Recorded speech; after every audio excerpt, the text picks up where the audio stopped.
Hello and welcome to the Talent Tide Podcast, the show that ensures you have the information you need to adapt and evolve your workplace culture as you ride the wave of change in talent management. I'm your host, Chris Nichols, and today we're going to talk employer brand, content creation, and recruitment marketing with Nate Guggia, the co-founder at Before You Apply. Hey, man. It's good to be here. Nate. Hey.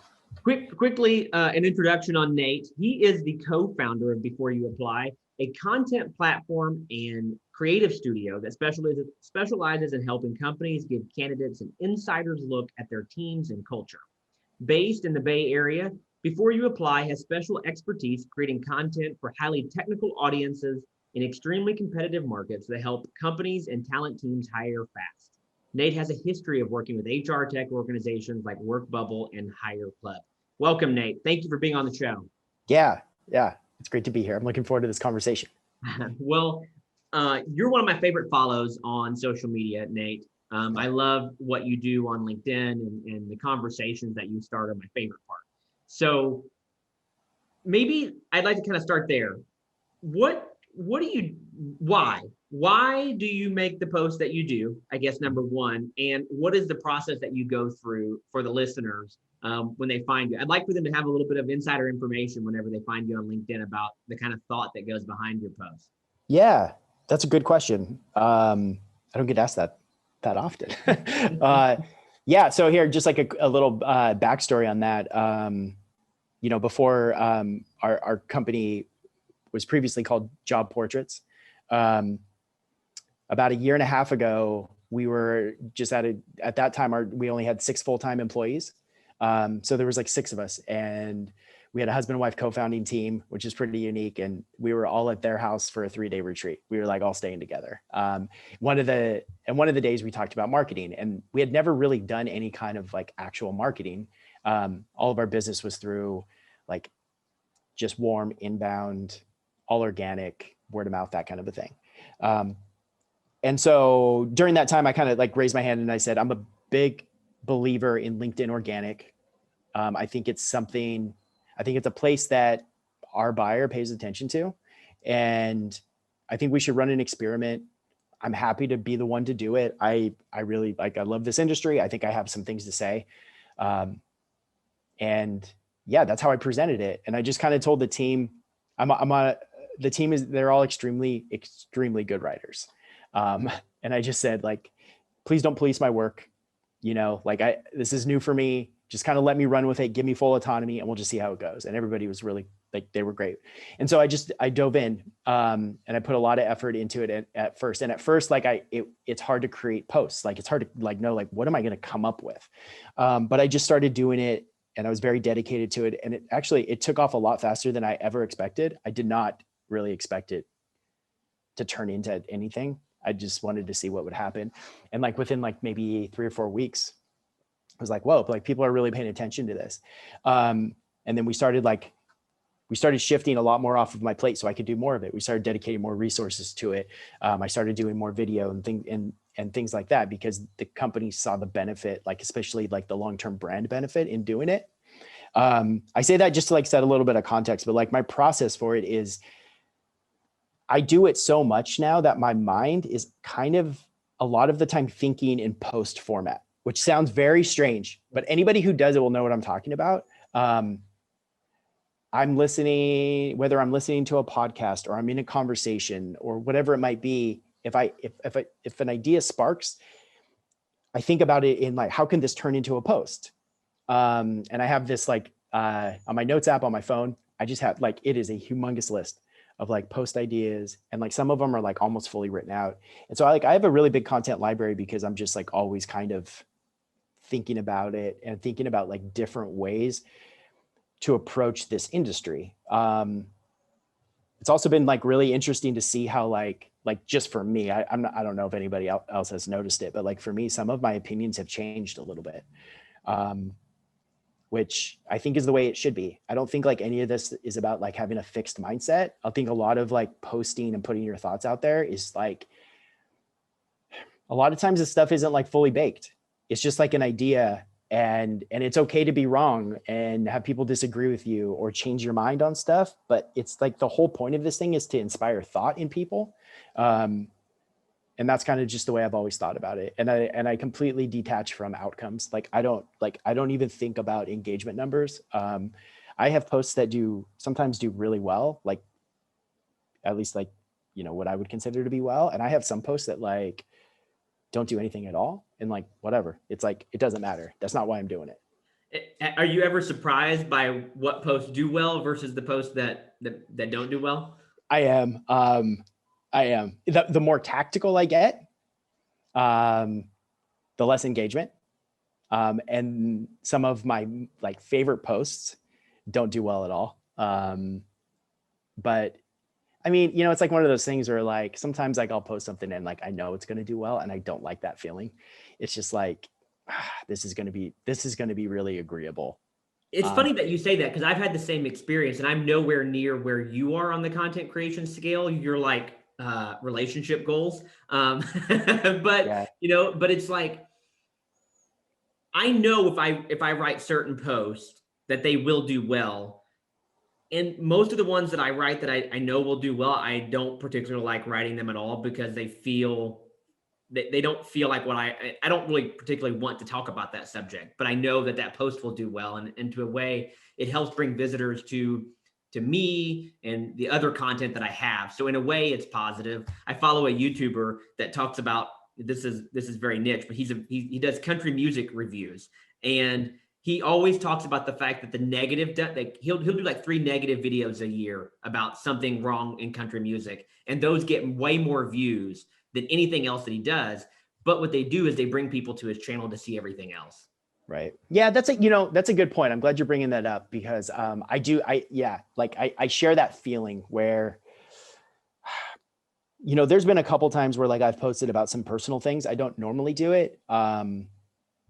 Like one post like I did about, well, it would be about a year ago. Like I've been sober for like quite a while, and like, like whatever, dude, it's like, it's not about that, but like I posted, like, it was like my sobriety anniversary, whatever. And the post wasn't about that. Like, I wasn't going like, hey, look at me, I've been sober for so long. It was really more about like, we all have things in our lives that take a level of like dedication, if we want to see him through. And that's what the post was about. And I tried my best to like make that like just so like in your face, and like regardless, that post just like took off. But I'm really glad it did. I had a lot of people reach out to me who were like, hey, thank you for this, like I've been struggling, whatever. It had like a lot of effects, but I know what you mean anyway. Well, that's the challenge with LinkedIn, is that you can, if you get on there and you scroll through for any amount of time, unfortunately there's a lot of inauthenticity, right?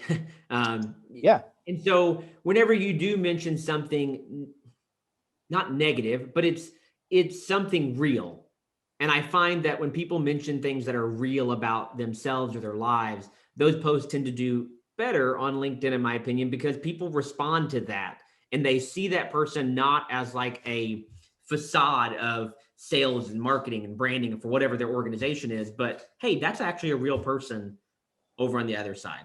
Yeah. Right. And I think there's value in that, for people that want to do business with other people, right? It's not, sales and marketing necessarily shouldn't have, or TA, none of it should be forced. You shouldn't go work for a company strictly because you saw, this great video or you've heard good things about them. It should be about how they make you feel, right? Like, do I feel like I can fit in there? Do I feel like the people that are there are authentic in what they're doing? And so I believe that LinkedIn is a great place for you to be able to tell stories that, and we're trying to do this in our organization, trying to engage our leadership to tell some of the stories about our company, to tell the things that we've been through. It's not always been pretty, because oftentimes I think traditionally in sales and marketing and recruiting, you feel like you only can talk about the good stuff. And I think people see right through that. Any thoughts around that? Yeah. So I had this idea a number of months ago, and like we started to do it. Like my co-founder and I, like, we have calls where we're just like talking about the industry, we're talking about the business, we're talking about the problems, whatever. We're just like, we're talking about finance. I don't know, who knows? We're talking about stuff like behind the scenes. And I had this idea one day. I was like, hey, we should just start recording these, and I can use them as posts to give people an insider's look at like how we think about this stuff. Like when we're confronted with a problem as like founders of a company, how we address this stuff, like all the stuff that like you just don't get to see. What I'm getting at is like, and so I do that. I did a post like that today with one of those videos, and like I do them on kind of like a semi-regular basis. But what I'm getting at is like, whether we're trying to drive revenue or we're trying to drive talent attraction or whatever it might be, we don't have to do it with like straight up talking about the thing that we do. Because like, I don't mean to go off on a tangent, but like when we talk about like attribution, right? Like, how do you attribute a new hire or how do you attribute a new sale to like one thing? And the answer is you can't. There's like all these different touch points and different things that influence people. And so by looking at it just like one way, like we need to put out a product video or we need to put out a employer brand culture video. That's just not understanding the way that the market behaves. It just behaves differently. We're not just like looking for that one thing. We're looking at like all these things that add up to be that one thing. And so I think there really is a big opportunity for companies, for leadership, whatever, to like get super creative with the stuff they put out and just not think that it has to like look one way. Sure. Yeah.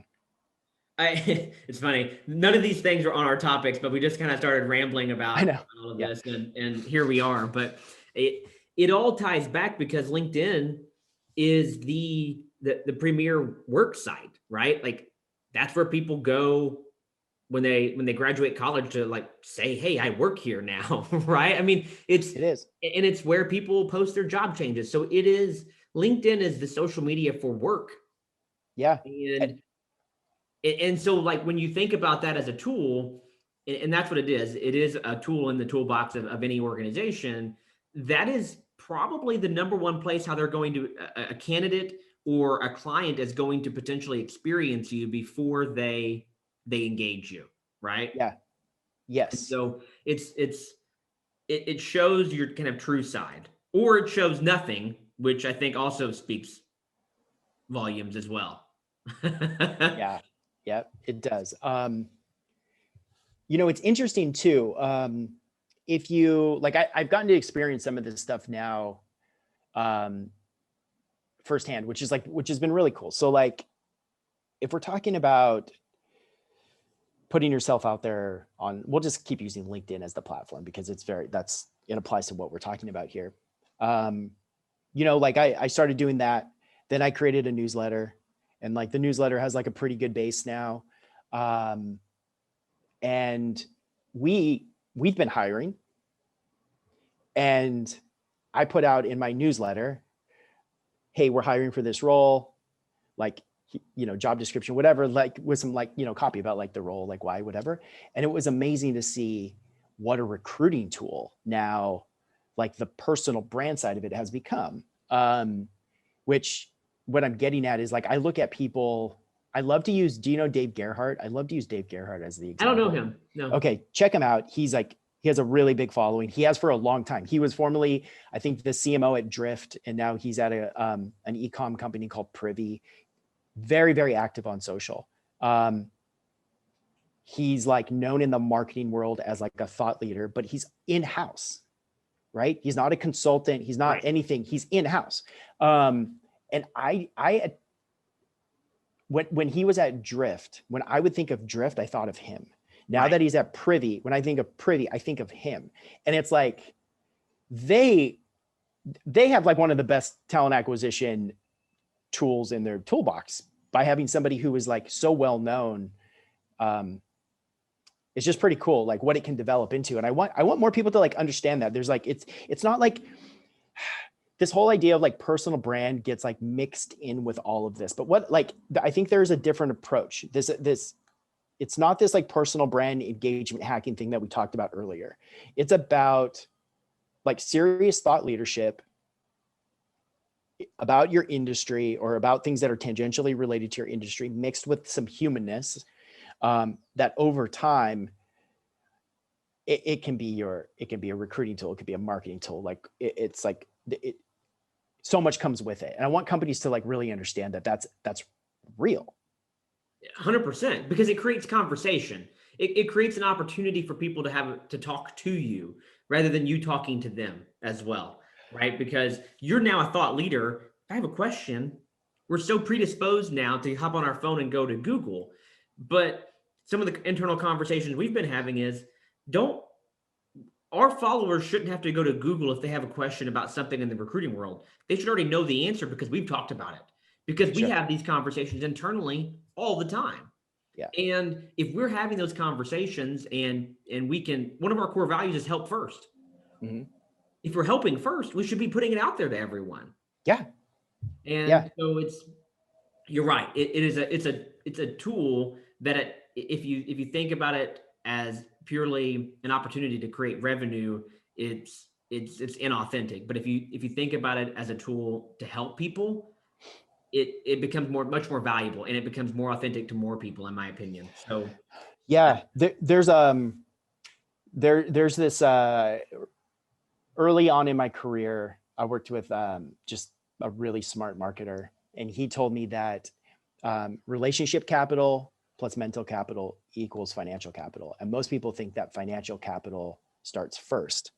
And I think like, I've been thinking about this whole idea, like on the sales side where, you know, you have MQLs and you have SQLs and like all this kind of stuff, but like the real value is in a sales rep or a recruiter having a really great relationship. And it sounds so cliche, and being relationship driven is like overused and all this stuff, but like literally it comes down to that. And if you can have the right relationship and access to those relationships, which over time, like if you do the stuff we're talking about enough, you just get access to people. A lot of the other stuff works itself out. Like it's kind of the equation, you know, but it really does start at like that trust level, which takes time. It's like, it takes patience. which is a great segue. You must do videos a lot. So you mentioned candidates and candidate experience a little bit, Nate. And so let's move there.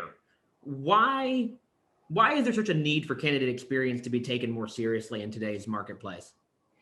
I think the experience is the brand ultimately. So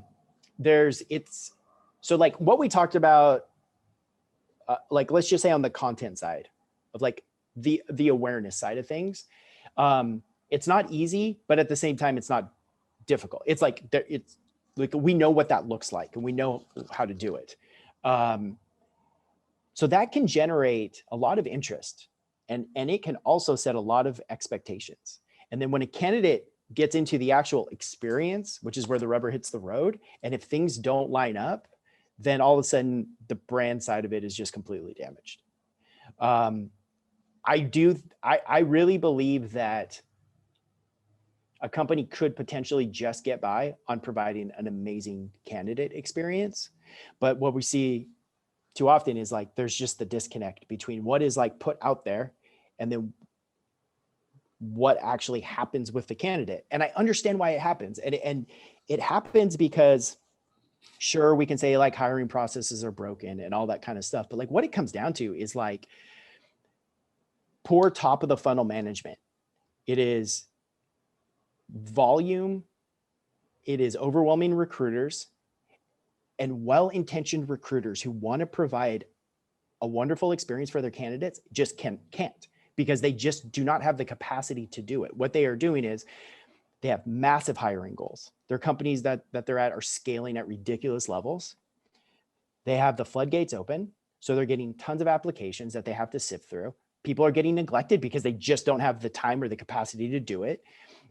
They're trying to spin through people to filter out. It's like they're just doing a really poor job at the top of the funnel, when instead, if they flip the mindset and say like, this is really about lower volume and realizing that volume is a big detriment to recruiters.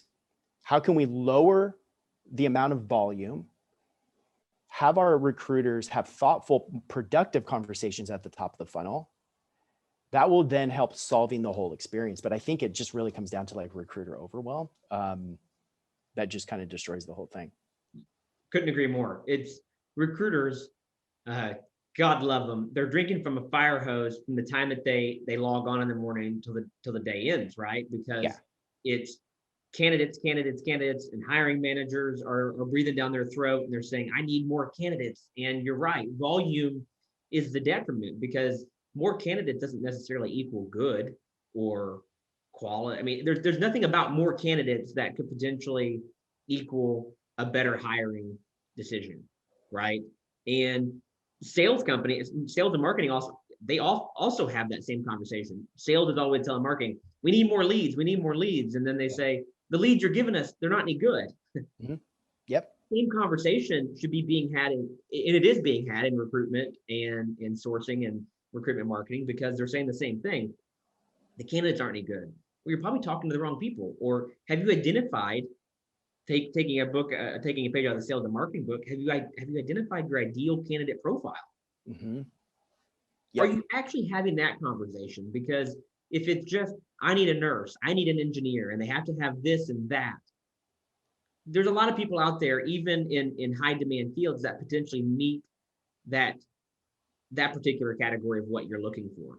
And you have to understand that you're competing against not just either their current employer, but all the other organizations in the market and the experience. If I leave my company today, am I going to feel the same each day as I do today? And if it's not net positive, why would I leave the current job that I have? Mm-hmm. And so I think that's what's kind of interesting about what you all are doing now at Before You Apply. And I really have, honestly, I had missed a lot of it, Nate. Like, we had talked a lot when you were at Job Portraits, and I thought what you guys were doing there was pretty cool. But what you've done at Before You Apply in that kind of switch is really fascinating when you look at the candidate experience and how you're having a more strategic conversation on the top of that funnel to help clean up funnel management, I guess is the right word. So can you share with our listeners, what Before You Apply is and where the idea came from? Yeah, for sure. So, so if we look at, like, I think in its current state, inbound channels, inbound platforms for recruiting don't produce enough quality to actually help out recruiting teams. What they do is they're really good at producing volume.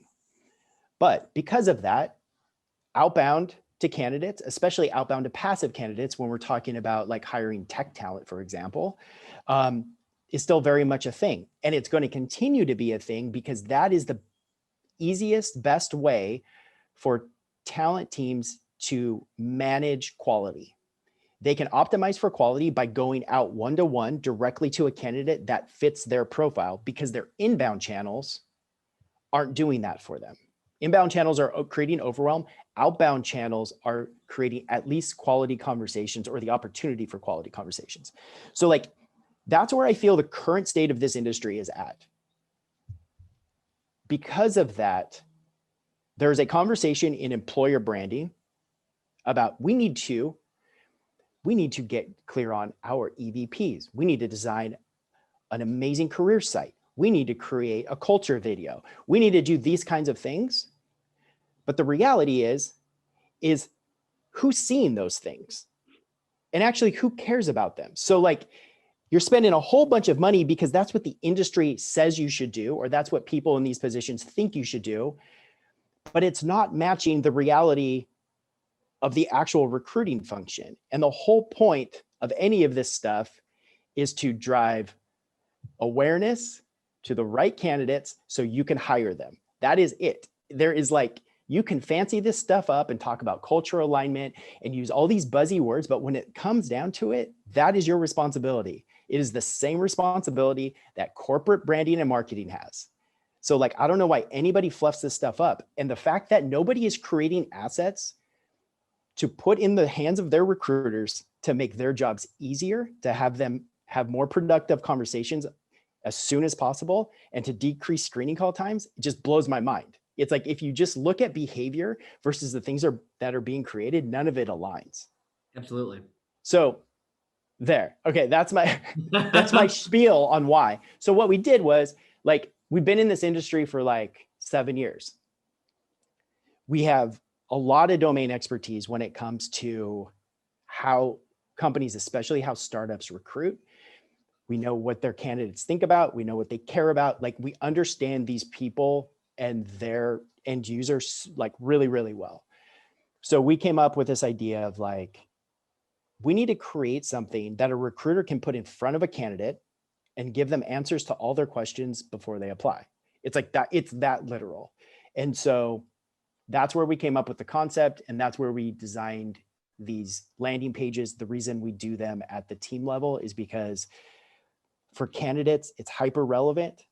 It's super relatable. They want to look inside how this team operates, not how this company operates. We will talk about how the company operates once you get into these conversations. But if we're going to start a conversation, it needs to be relatable. It needs to be compelling. And we have to give them something that doesn't hide information behind gates and walls, because like that game just doesn't work. We did a lot of research, and we continue to do it with like hard to hire candidates, more senior level engineers, really skilled salespeople, people who frankly don't need jobs right now. The great thing is what they want applies all the way through, you know, different candidate personas and different audiences as well. But if you can satisfy those groups, you're going to satisfy the rest. And they all say like that we just reverse engineered the content to match what they want. And they just say over and over, when a recruiter reaches out to me, and if they don't provide me with at least some level of like information so I can check a few boxes, there's no way I'm going to have a conversation with them. And I just like, I get a little frustrated when things just continue to be done in one way, even though we know that they're not working. And what we have too is like, we have recruiters who want to do things differently, and they can't, because the people leading them either don't understand this or are too afraid to try to change things up. So what you have is you have recruiters going like, damn it, I want to be doing this differently. I understand it. This stuff resonates and I can't do it. And it's this weird thing. So anyway, so that's like what I'm trying to change. I'm really like, we really want to change the experience at the top of the funnel, because we know if you can solve that problem, it opens up a lot of this other stuff that is extremely, extremely important. Everything that you've just talked about in the last 5 minutes is so, it resonates with me. I don't even know where to go from there. What stands out to me is that Ron Walters is our chief revenue officer and one of our managing partners here at Endevis, and he often talks about how our biggest challenge in working with new clients is that they have a fear of the unknown. If we partner with Endevis, I don't know what's going to happen. The same side of the coin is, but if you keep doing things the way that you're doing them, is that going to change to what you're doing, right? Like you have a problem today, but you're maybe fearful of doing something different for fear that that could go poorly. And I think it's all about perception and perspective on the problems that you have. So it's on the recruiter subject. I had a conversation yesterday with a company that does video job descriptions, and they're cool, and people like them. They have high click-through rates because they see them, and they're not the static job description, right? And it presents, when you watch them, you think, oh, that company is modern and innovative, and they're doing something different from the majority of what I see. It's not a static image. It's you know, some moving photos basically with some descriptor words, some adjectives. And what he said that they are learning is that recruiters don't know how to use them. They're selling to TA leadership and HR leadership, and what they're finding is that recruiters don't necessarily know what to do with them. If they can get it in the hands of marketing kind of knows what to do with it, but recruiters are like, when do I send this to somebody? Do I share it when I'm reaching out? How? And so they're trying to build kind of a content management team that helps, a content delivery team that assists with training and development of recruiters on how to just get their information in front of people. And so And do you all see that as well? Like recruiters don't know what to do with some of these tools and technologies that they have? Yeah. So we built into our process. So the activation side of it, right? The distribution, the use of assets it's really important. It's actually the most important thing. Creating it is like just step one. So what we do in our process is we create the content. At the end, when that content is ready to go, it's ready to go live, we'll do what's called a launch day. And we have somebody on our team who leads launch day, and we'll get together with like somebody like our liaison, which is usually somebody high up in the talent org. We'll have the recruiting team on that call, and then we'll also have as many members of the team that we're profiling. So like let's say we're doing a sales team. We'll have as many members of the sales team on that call as well. And we'll just do like a 45-minute virtual work session called launch day. We have it all structured out. It's like we basically hold their hand. We come in with like a doc that is like all prepared with like links to the content, copy is written, all this stuff. And we just go, all right, step one, go to LinkedIn, everybody use this copy, update your headline. Everybody says we're hiring, boom. Step two, here's how you take this content and how you make it visible on your LinkedIn profile. Step three, take this link. Here's copy to inspire you, tweak it however you want, share it out on LinkedIn. Step four, here's how you use it in outbound. Step five, here's how you can use it on other social platforms. And we like literally go through this in like 45 minutes. And everybody like understands distribution now. That's like step one. And then there's all kinds of other things we can do with like with our like liaison or whoever runs social media at that company. Sometimes that falls into marketing. It just kind of depends on the company, but that's just like step one to go like, here are the easiest use cases to put this content in all the places your candidates might see when they start researching your company. That's like, it is, we've looked at ways to like make it so we don't have to be involved in that process. And at least right now, it makes the most sense for us to be involved in that process. And yeah, it costs us money, It doesn't cost our client money. We don't charge extra for it, but like, it's worth it because none of this stuff matters if it's not put to use. So like, that's a problem that I have too with like tools in this industry. Tools are created based off of like a need in the market. The market needs this. They'll think this is cool, but the usability, the adoption rate is so low.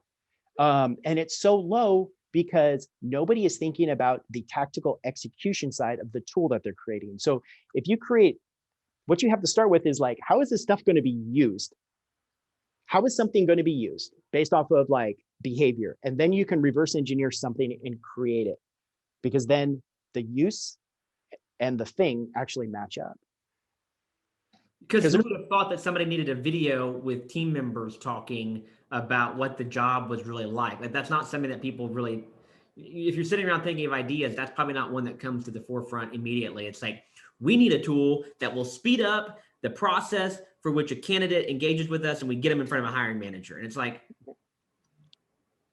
yes, but, right? There's so many yes, buts with technology, and that the integration of all these tools and systems, there's so much HR technology out there right now that you have legacy ATS systems that like larger brands are working in that are very hard to work with new HR tech because they don't integrate very well.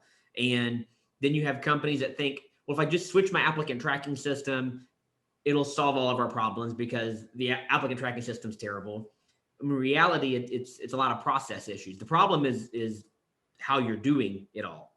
And so there's so many elements to this. And one of the reasons we created this podcast is we wanted to expose people to how things could be done better and differently, and for the people to tell these stories, right?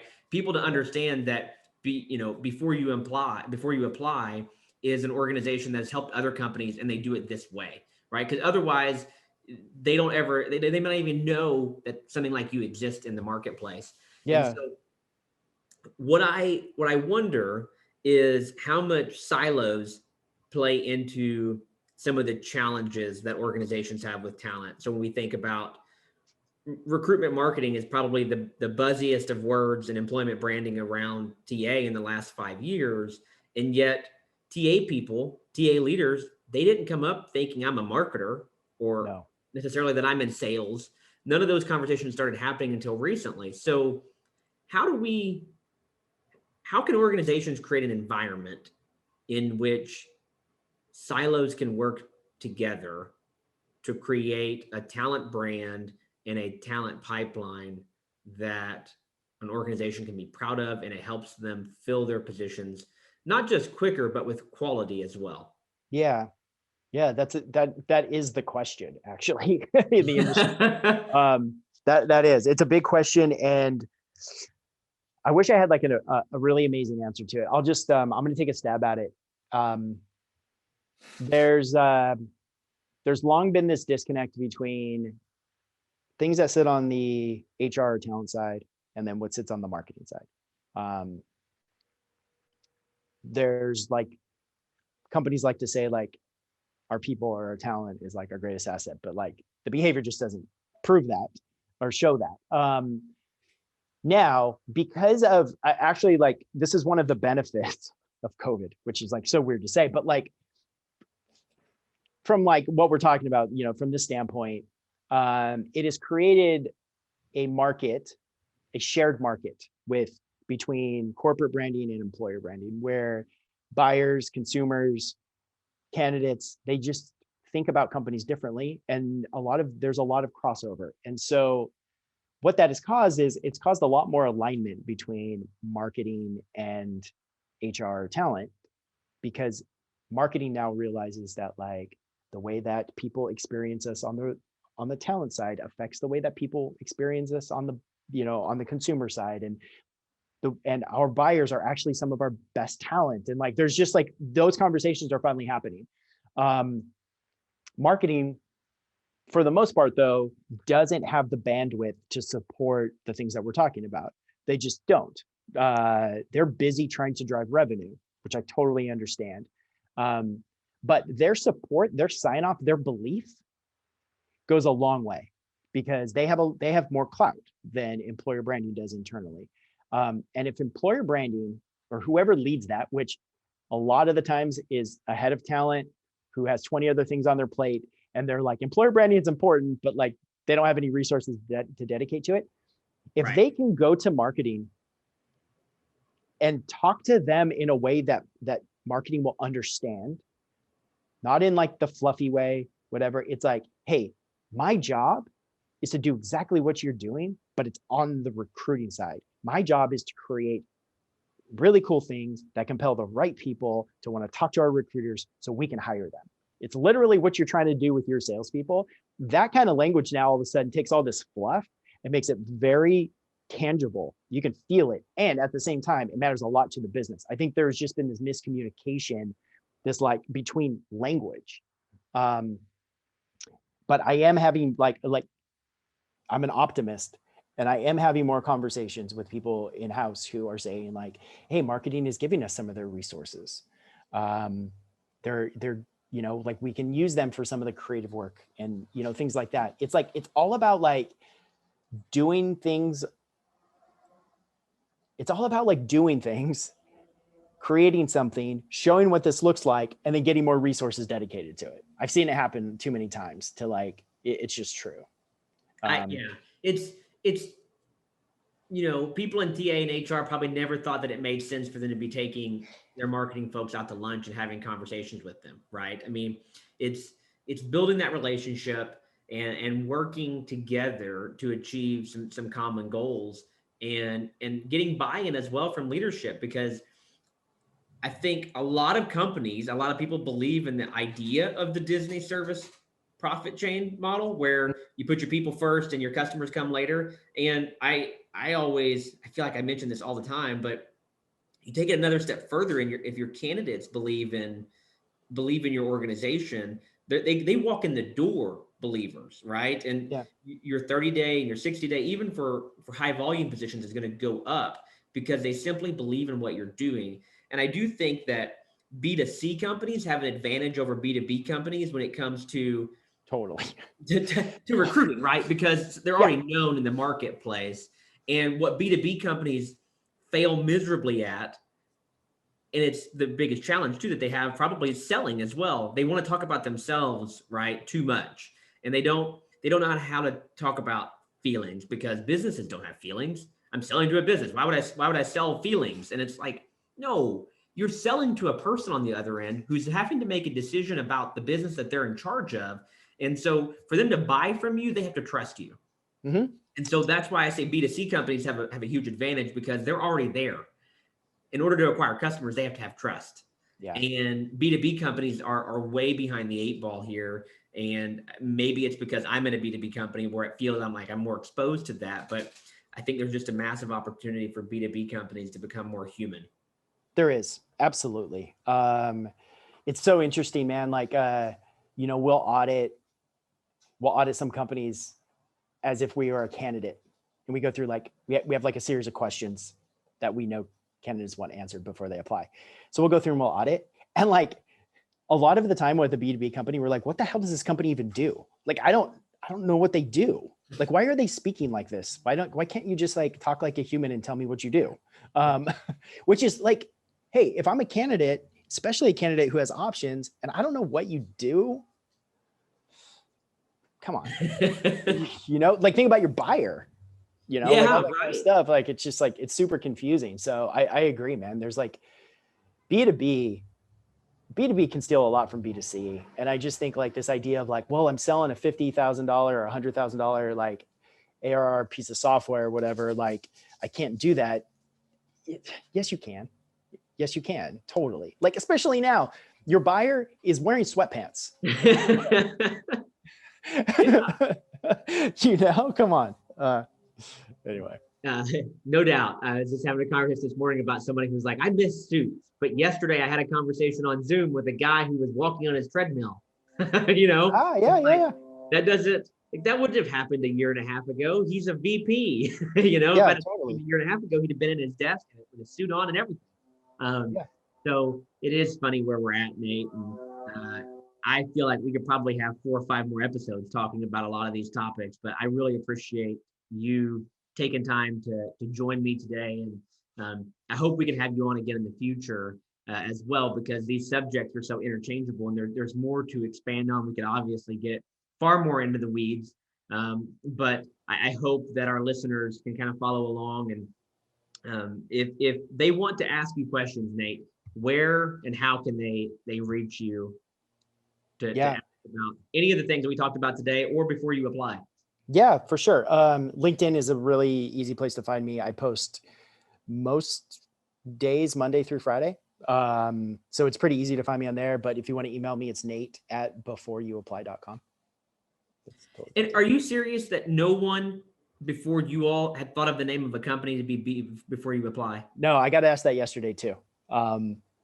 No, the domain name was available. You've literally said it in our conversation at least a handful of times, and it's shocking. Any company could have, any recruiting firm out there, somebody surely to God could have thought of that name before. It's too literal. That's the thing. It's too literal. Yeah. So no, it worked. But no, man, I'm happy. I would love to come on and do as many of these as you want. I think like we just like started talking about some of the cool stuff. So whatever, I'm down. For sure. Thanks a lot, Nate. Go follow Nate on LinkedIn, everyone, because he is a great follow and there's some great conversations and you can meet a lot of great people in the comments. That's where I think a lot of value comes. So that's a wrap on another episode of the Talent Tide podcast. Please be sure to like and subscribe and rate wherever you listen or watch, from Apple to Spotify to YouTube. And remember to go win the day, and success is on the other side of fear. Thank you. The Talent Tide podcast is sponsored by Endevis. Endevis is a full-service recruiting firm offering a broad range of solutions, from professional contracting to retained and contingency search to recruitment outsourcing. Endevis prides itself on its core values of being bold, accountable, help first, passionate, and results-driven to ensure the talent we bring to our partners matches their core values and overall mission. For more information, please visit endevis.com. That is ENDEVIS.com.